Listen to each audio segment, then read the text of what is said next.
ஒரு அவிசுவாசமான வார்த்தைகள் எது நம்ம உள்ளத்திலே நம்மளோட வாயிலே வந்துடக்கூடாது. விசுவாசமான வார்த்தைகள் மாத்திரம்தான் நம்ம வாயில் வரணும். நம்பிக்கையான வார்த்தைகள் நம்ம வாயில் வரணும் என அவர் சொல்கிறாரு. நான் உன்னை காண்கிற தேவன் சொல்கிறார். ஆகார் தேவனுக்கு ஒரு பெயரிட்டார்கள். ஆகார் வந்து ஒரு லேடி, தேவனை நல்லா அறிஞ்சவங்க. அவங்க சொல்கிறாங்க, ஆனால் கடவுளுக்கு இரட்சகருக்கு அந்த அம்மா ஒரு பேர் வைக்கிறாங்க. என்ன பேர் வைக்கிறாங்க? நீர் என்னை காண்கிற தேவன். இப்படிப்பட்ட ஒரு பேரை வச்சு அந்த மகத்துவமான தெய்வத்தை கூப்பிடுறாங்க. நீர் என்னை காண்கிற தேவன்.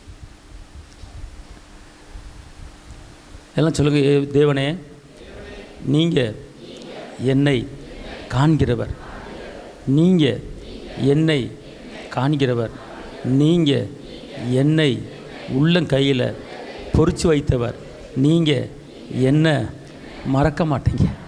ஏசப்பா, தினமும் என்னை காண்கிற தேவனாக இருக்கிறேன். உமக்கு கோடி சோத்திரம், உமக்கு கோடி சோத்திரம்.